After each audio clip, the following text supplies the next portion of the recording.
Hello friends, പ്രിയ civil study സർക്കിളിന്റെ പുതിയ ക്ലാസ്സിലേക്ക് എല്ലാ കൂട്ടുകാർക്കും സ്വാഗതം.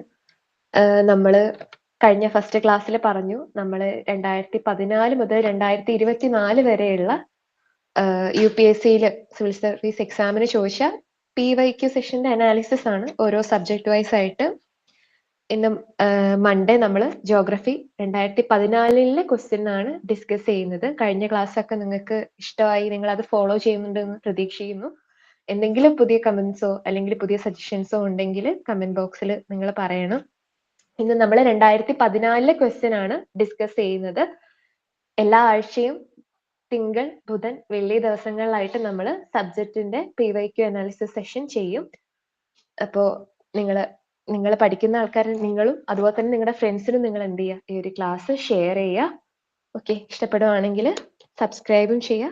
കമന്റ് സെക്ഷനിൽ നിങ്ങളുടെ അഭിപ്രായവും അറിയിക്കുക. ഓക്കെ, നമുക്ക് സ്റ്റാർട്ട് ചെയ്യാം. എന്നാൽ 2014 ജോഗ്രഫിയിൽ വന്ന് അല്ലെങ്കിൽ ജോഗ്രഫിയിൽ ചോദിച്ച ക്വസ്റ്റ്യൻസ് ആണ് ഇന്ന് നമ്മൾ ഡിസ്കസ് ചെയ്യുന്നത്. ഓക്കെ, ഇന്ന് ഫസ്റ്റ് ക്വസ്റ്റ്യൻ ഞാൻ എടുത്തേക്കുന്നത് ജനറൽ ജോഗ്രഫിയിൽ ചോദിച്ചേക്കുന്ന ക്വസ്റ്റ്യൻ ആണ്, അല്ലെങ്കിൽ ജിയോമോർഫോളജി ഫിസിക്കൽ ജോഗ്രഫിയുടെ ഭാഗത്ത്. ഓക്കെ, ഫിസിക്കൽ ജോഗ്രഫിയുടെ ഭാഗത്ത് ചോദിച്ചേക്കുന്ന ചോദ്യമാണ്. നോക്കിയേ, ഒന്ന് ഫസ്റ്റ് ക്വസ്റ്റ്യൻ നോക്കിയേ. Which of the following phenomena might have influenced the evolution of organism? Okay, ഓർഗാനിസത്തിന്റെ എവല്യൂഷൻ നമ്മൾ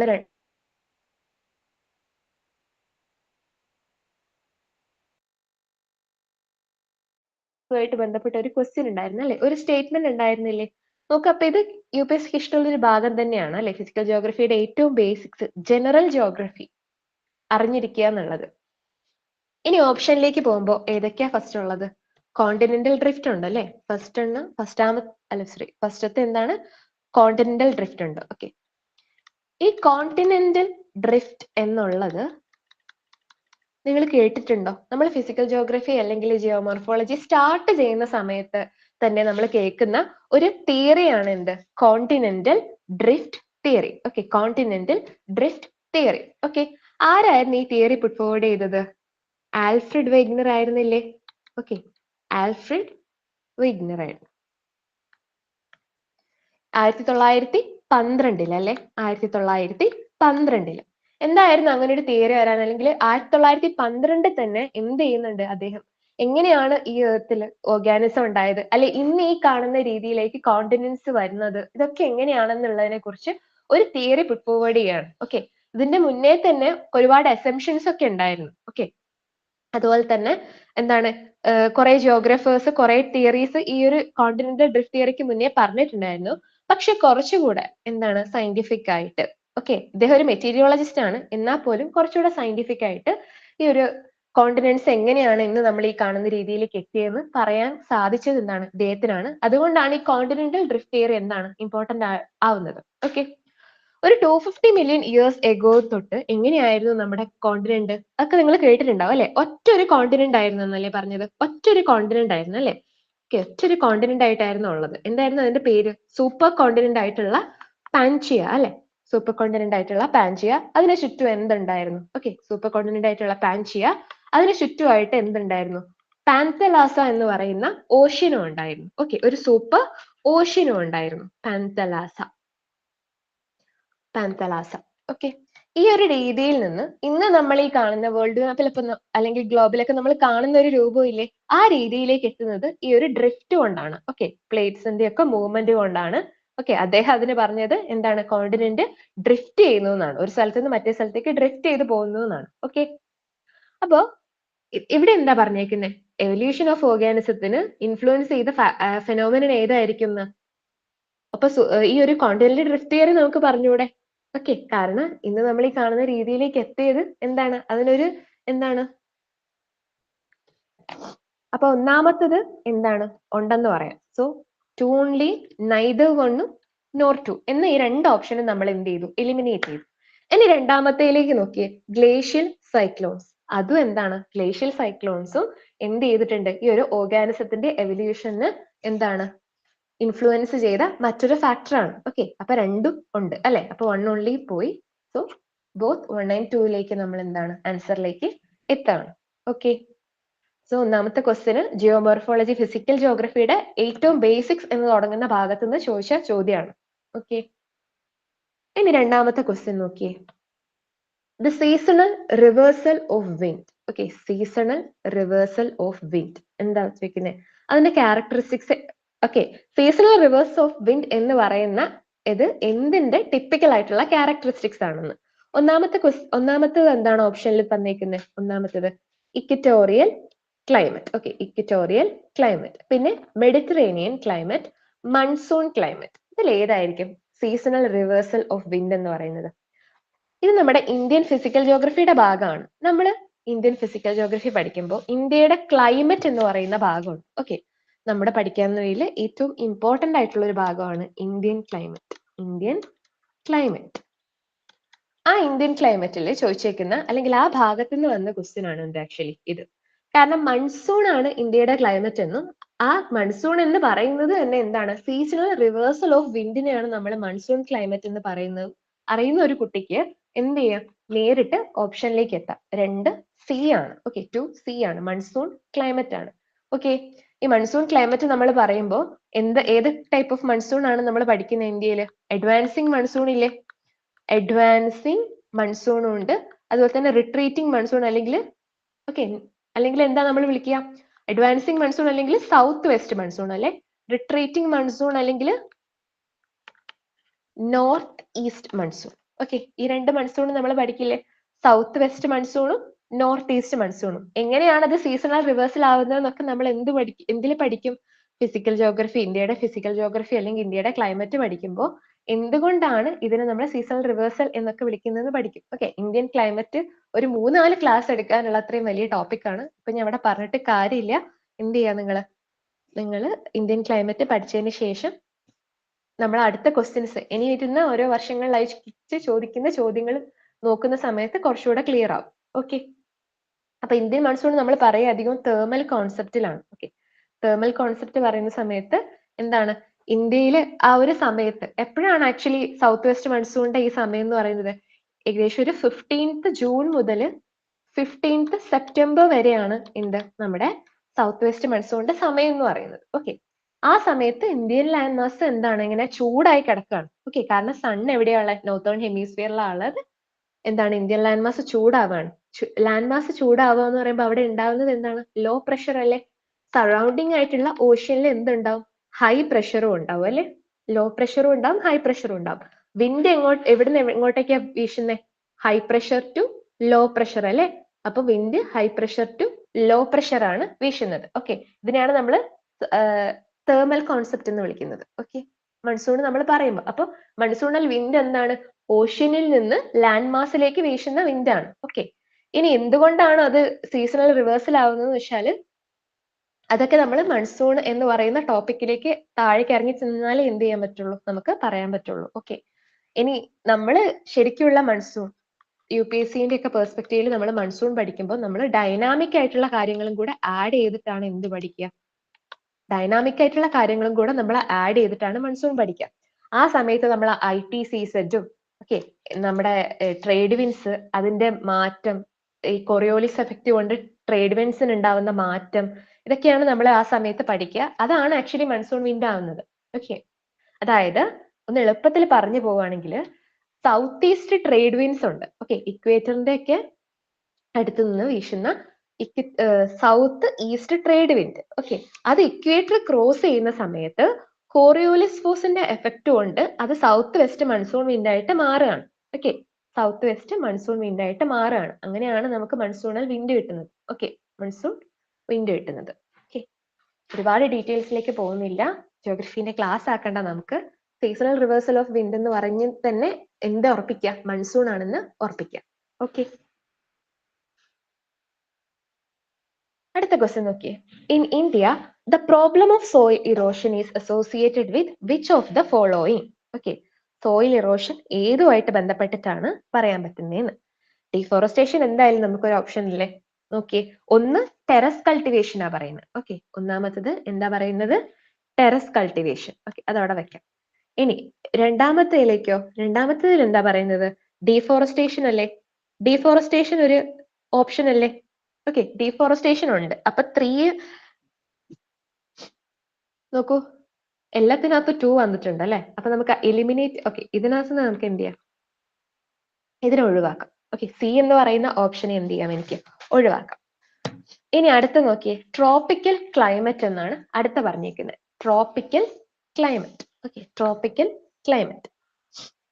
നോക്കൂ, ടെറസ് കൾട്ടിവേഷൻ അല്ലേ ഫസ്റ്റ് പറഞ്ഞേക്കുന്നത്. Terrace cultivation. Terrace cultivation.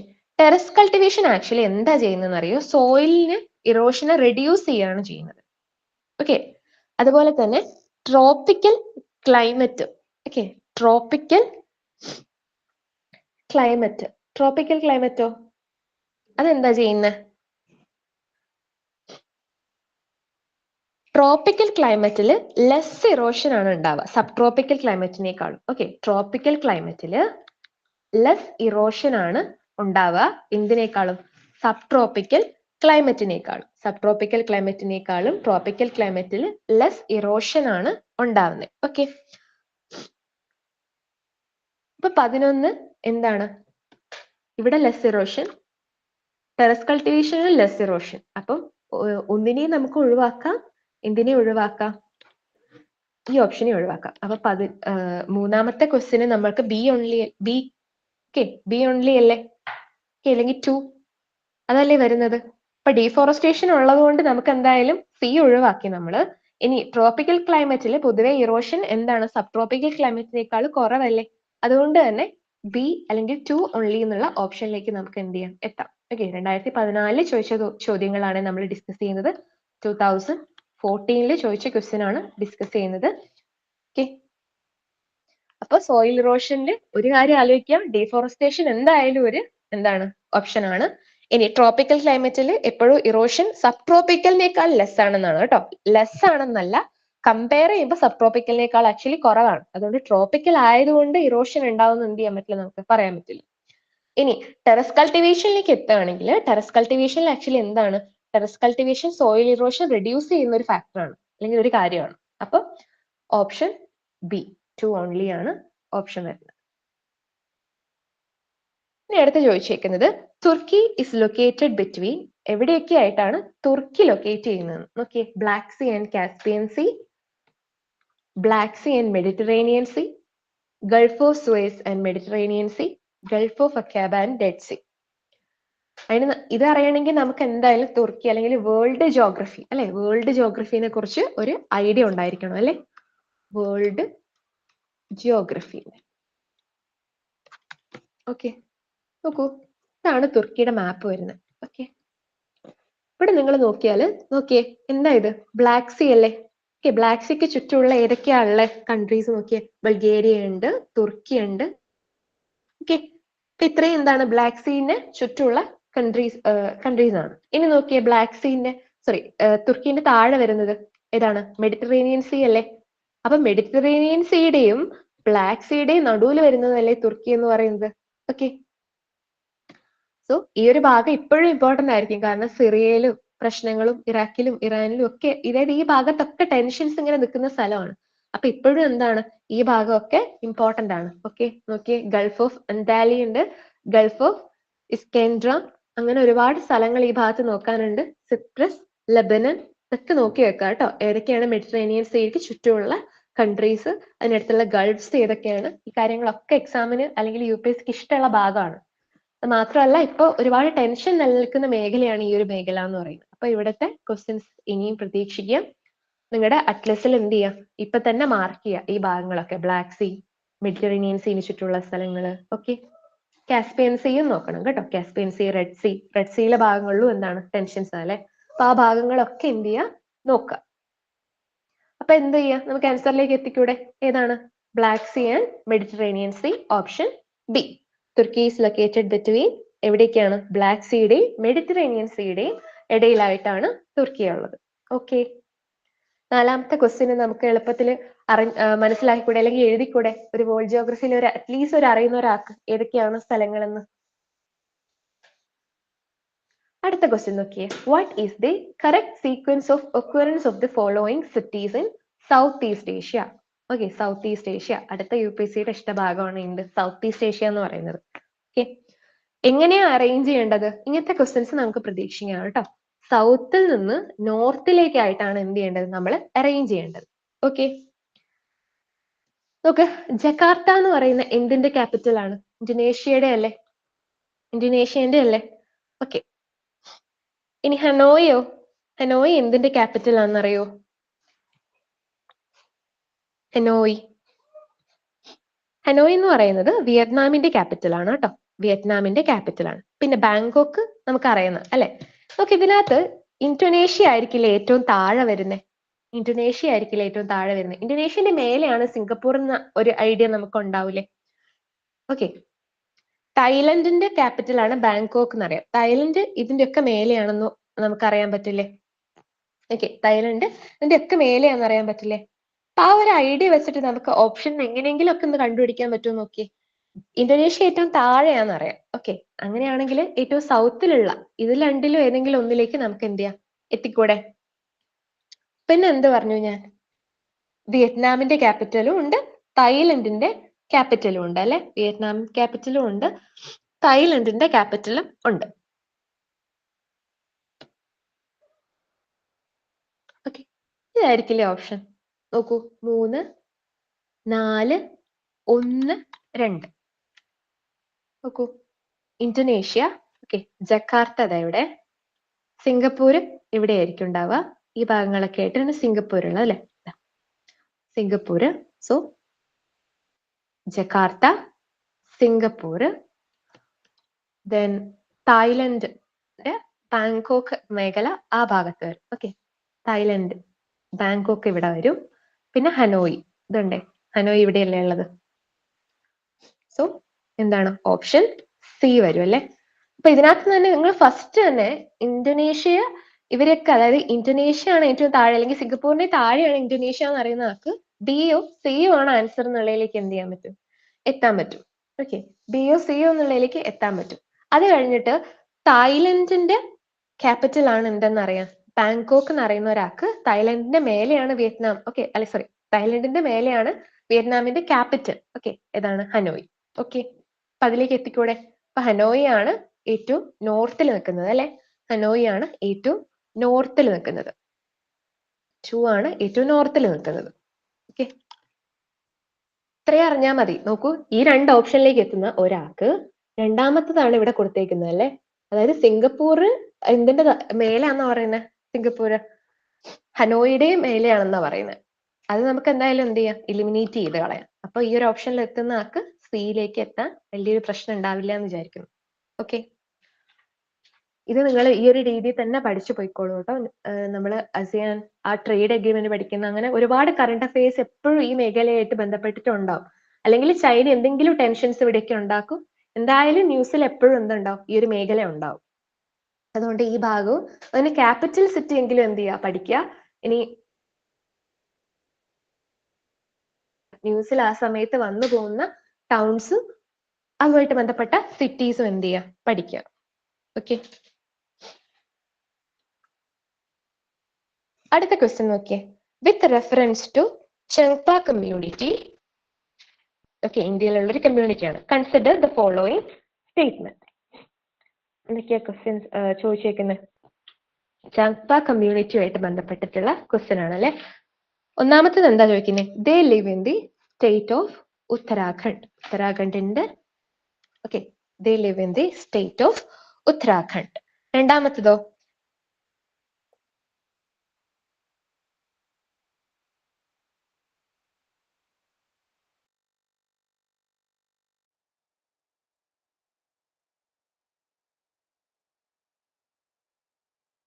Okay, നമുക്ക് ക്വസ്റ്റ്യനിൽ അല്ലെങ്കിൽ നമുക്ക് എന്താണ് എത്താൻ പറ്റുന്ന ഒരു സ്ഥലം അല്ലെങ്കിൽ എലിമിനേറ്റ് ചെയ്യാനോ ഉപയോഗിക്കാനോ പറ്റുന്ന ഒരു സ്ഥലം.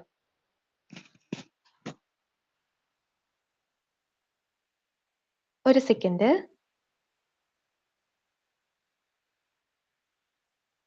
ഓക്കെ, നേരത്തെ സ്ലൈഡിനകത്ത് ചെറിയൊരു പ്രശ്നം ഉണ്ടായിരുന്നു തോന്നുന്നു. ഇപ്പൊ കാണുന്നുണ്ടെന്ന് വിചാരിക്കുകയാണേ. ഓക്കെ, 6th ക്വസ്റ്റ്യൻ എന്താ പറയുന്നത്?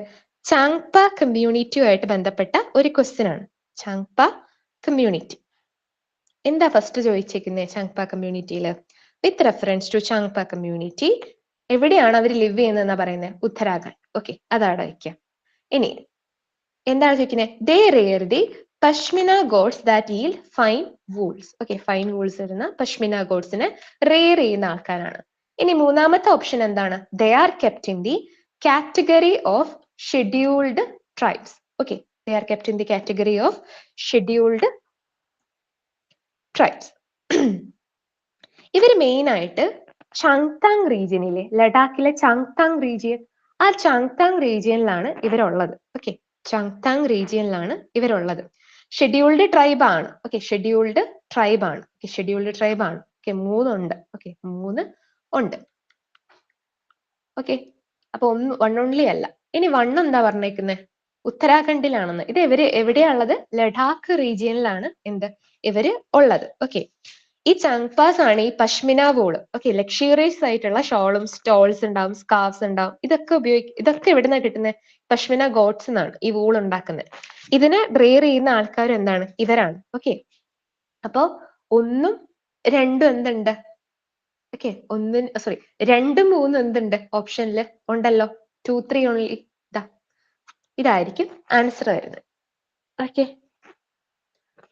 പഷ്മിന വൂളൊക്കെ GI ടാഗുമായിട്ട് ബന്ധപ്പെട്ടായിരിക്കും ഇങ്ങനെ ഒരു ക്വസ്റ്റ്യൻ അവർ എടുത്തേക്കുന്നത് ആ സമയത്ത്. ഓക്കെ, അതിന് GI ടാഗ് കിട്ടിയിട്ടുണ്ട്. അതുകൊണ്ടായിരിക്കാം ചോദിച്ചത്, അല്ലെ ആ സമയത്ത് ഉണ്ടായിരുന്ന അവിടുത്തെ ടെൻഷനൊക്കെ കൊണ്ടായിരിക്കും, ലഡാക്ക് റീജിയനിലൊക്കെ ഉണ്ടായിരുന്നത്. ഓക്കെ, അപ്പോ ഏറ്റവും ഹൈ ആറ്റിറ്റ്യൂഡ്സിൽ ജീവിക്കുന്ന ഇതാണ് പാസ്ട്രോളിസ്റ്റ് ആണ് ഇവര്. ഓക്കെ, ഇപ്പൊ പഷ്മിന വൂളും ഒക്കെ എന്താണ് ഇതുമായിട്ട് ബന്ധപ്പെട്ടതാണ്. UPSCയുടെ എക്സാമിന്റെ സിലബസിനകത്ത് ചാങ്പ ട്രൈബിനെ കുറിച്ചൊക്കെ പഠിക്കണം എന്നുണ്ട്. ഓക്കെ, ചങ്പ കമ്മ്യൂണിറ്റിനെ കുറിച്ചൊക്കെ. ഇന്ത്യയിലെ ഒരു ഷെഡ്യൂൾഡ് ട്രൈബ്സ് ആണ്. ലഡാക്ക് ആ റീജിയനിലായിട്ടാണ് ഇവരെ കാണുന്നത്. ഏറ്റവും നോർത്തിലേക്കായിട്ടാണ് ഇവരെ കാണുന്നത്. ഓക്കെ, സൗത്ത് ഈസ്റ്റ് ലഡാക്ക് റീജിയനിലാണ് കാണുന്നത്. അപ്പൊ എന്തിലേക്ക് എത്താം? ഇങ്ങനത്തെ ക്വസ്റ്റ്യൻസ് ഒക്കെ നമ്മൾ പഠിക്കുക അല്ലെങ്കിൽ ന്യൂസിനകത്ത് നോക്കുക എന്നുള്ളതല്ലാണ്ട് വേറെ ഓപ്ഷൻസ് ഒന്നും ഇല്ല കേട്ടോ. ആൻസർ 2 and 3 ഓൺലി ആണ്. They live mainly in the state of Uttarakhand എന്നുള്ള ഓപ്ഷൻ ഒഴിവാക്കി കഴിയുമ്പോൾ തന്നെ ഓക്കെ എന്താണ് ഈ 3 ഏതോ ഒന്നാന്നറിയാം. ഓക്കെ, 3 എന്തായാലും ഉണ്ടെന്നറിയാം അല്ലെ. ഇനി രണ്ടാമത്തതാണ് പഷ്മിന ഗോഡ്സും അതുപോലെ തന്നെ പഷ്മിന ആ ഒരു വൂള്. ഓക്കെ, ലക്ഷറിയസ് ആയിട്ടുള്ള ഒരു ഷോളും, പഷ്മിന ഷോളും സ്കാർഫ്സ് ഒക്കെ നിങ്ങൾ കേട്ടിട്ടുണ്ടാവും. അതും എന്താണ് ഇവരാണ് തന്നെയാണ് ഉണ്ടാക്കുന്നത്. So 2 and 3.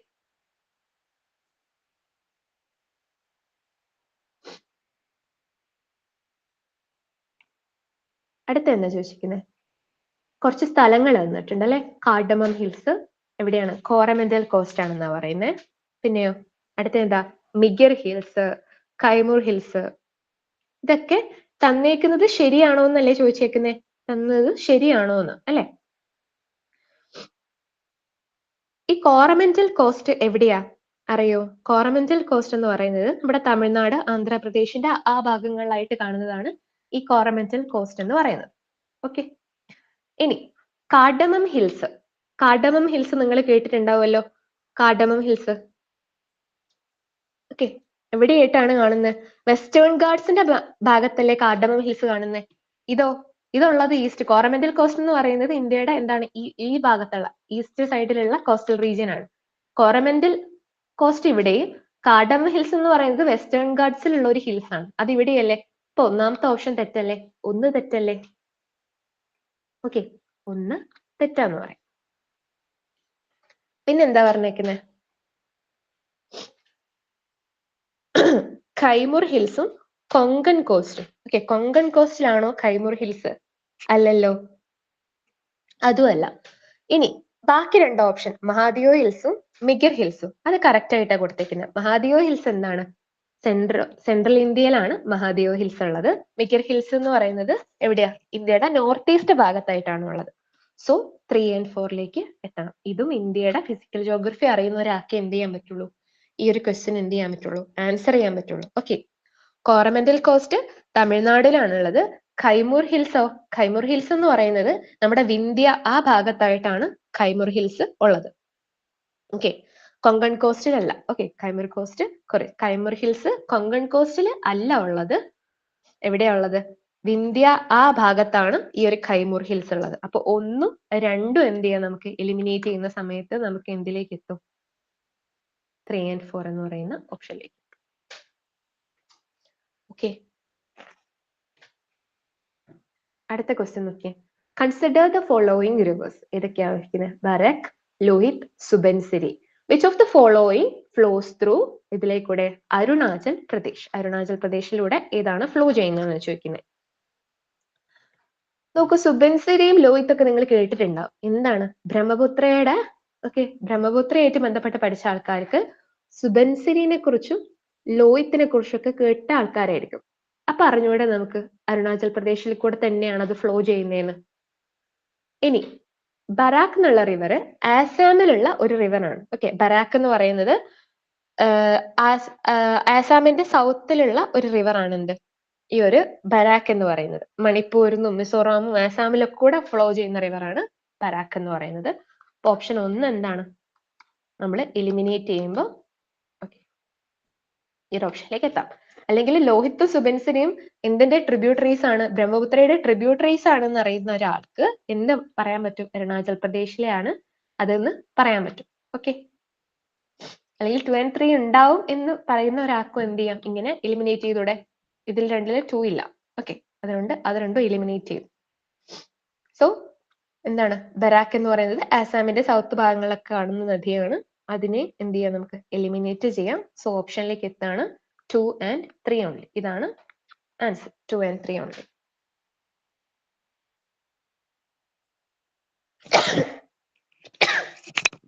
സോറി. നോക്ക്, അടുത്ത ക്വസ്റ്റ്യൻ നോക്കിയേ.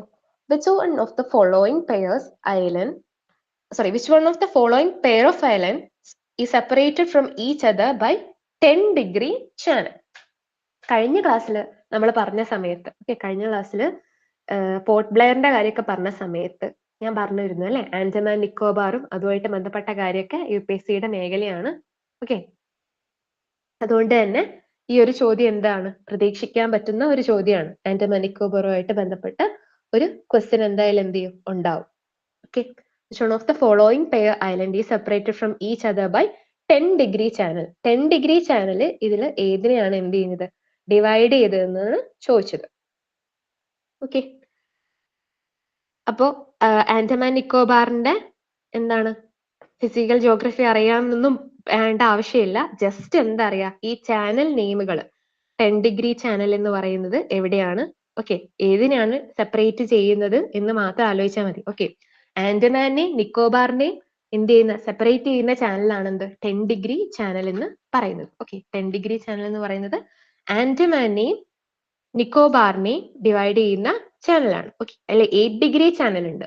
8-degree ചാനൽ എന്ന് പറയുന്നത് നമ്മുടെ മിനിക്കോയ് മാലിദ്വീപ്സിനെയൊക്കെ മിനിക്കോയിനെയും മാലിദ്വീപ്സിനെയും ഡിവൈഡ് ചെയ്യുന്നതാണ് 8-degree ചാനൽ എന്ന് പറയുന്നത്. 9-degree ചാനൽ എന്ന് പറയുന്നത് ലക്ഷദ്വീപിനെയും മിനിക്കോയിനെയും ഒക്കെ ഡിവൈഡ് ചെയ്യുന്നതാണ്. അപ്പൊ 10-degree ചാനൽ, 9-degree ചാനൽ ഏതാ നോക്കാം. 8-degree ചാനൽ ഉണ്ട്. ഇതൊക്കെ എന്ത് ചെയ്യണം?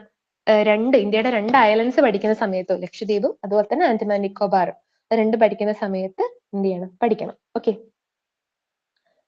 Andaman and Nicobar is separated by 10-degree channel എന്ന് മനസ്സിൽ എന്ത് ചെയ്യാം? അങ്ങ് ഉറപ്പിക്കാം. ബാക്കിയൊക്കെ എന്ത് ചെയ്യാം? ലക്ഷദ്വീപ് പഠിക്കുന്ന സമയത്തും പഠിക്കാം. ഇത് 2 പാർട്ടായിട്ടാണ് നമ്മൾ എന്ത് ചെയ്യുന്നത്? ഇത് ഡിസ്കസ് ചെയ്യുന്നത്. ഫസ്റ്റ് പാർട്ടിൽ ഞാൻ കുറച്ച് ക്വസ്റ്റ്യൻ എടുത്തിട്ടുണ്ട്. ഇതിന്റെ കഴിഞ്ഞ് ഇതിന്റെ കണ്ടിന്യൂഷൻ നമ്മൾ അടുത്ത ക്ലാസ്സിൽ കൊടുക്കും. 2014 ഒരുപാട് ക്വസ്റ്റ്യൻ ചോദിച്ചിട്ടുണ്ട്. 9 ക്വസ്റ്റ്യനുകളും നമ്മൾ ഇന്ന് എന്ത് ചെയ്തിട്ടുണ്ട്? ഡിസ്കസ് ചെയ്തിട്ടുണ്ട്. ഇതിൽ എന്തെങ്കിലും സംശയം ഉണ്ടെങ്കിൽ എന്ത് ചെയ്യുക? നിങ്ങൾ കമന്റ് സെക്ഷനിൽ ചോദിക്കാം. സോ ഇന്ന് നമുക്ക് ഇത്രയും ക്വസ്റ്റ്യൻസ് ആണ് ഡിസ്കസ് ചെയ്യുന്നത്. ഈ പറഞ്ഞതിൽ എന്തെങ്കിലും ഡൗട്ട് ഉണ്ടെങ്കിൽ നിങ്ങൾക്ക് ചോദിക്കാം. അടുത്ത ക്ലാസ്സിൽ നമ്മൾ എന്ത് ചെയ്യും? അതിനകത്ത് റെസ്പോണ്ട് ചെയ്യും നിങ്ങളോട്. ഇനി അടുത്ത ദിവസം എന്ത് ചെയ്യും? നമ്മൾ ഇതിന്റെ ബാക്കി അടുത്ത മൺഡേ നമ്മൾ ഇതിന്റെ ബാക്കി എന്ത് ചെയ്യും? ഡിസ്കസ് ചെയ്യും. 2014 കുറച്ചുകൂടെ ക്വസ്റ്റ്യൻസ് ഉണ്ട്, അത് ചെയ്യും. ആഴ്ചയിൽ 3 ക്ലാസ്സുകൾ നിങ്ങൾക്ക് എന്തായാലും കിട്ടും. PYQ analysis. ഒന്നുകൂടെ പറയാം, UPSCനെ സംബന്ധിച്ചിടത്തോളം നിങ്ങൾക്ക് റാങ്ക് മേക്കിംഗ് അല്ലെങ്കിൽ പ്രിലിംസ് ക്ലിയർ ചെയ്യാനുള്ള ഏറ്റവും ഇമ്പോർട്ടന്റ് ആയിട്ടുള്ള ഭാഗം എന്ന് പറയുന്നത് PYQ അനാലിസിസ് തന്നെയാണ്. അത് നമ്മളിവിടെ ചെയ്യുന്നുണ്ട്. അതുകൊണ്ട് നിങ്ങൾ കൂടെ പഠിക്കുന്ന നിങ്ങളുടെ ഫ്രണ്ട്സിനും എന്ത് ചെയ്യുക? ചാനൽ ഷെയർ ചെയ്യണം. ക്ലാസ് ഇഷ്ടപ്പെടുകയാണെങ്കിൽ ലൈക്ക് ചെയ്യണം. നമ്മുടെ ചാനൽ എന്ത് ചെയ്യണം? സബ്സ്ക്രൈബും ചെയ്യണം. So thank you. അടുത്ത ക്ലാസ്സിൽ കാണാം.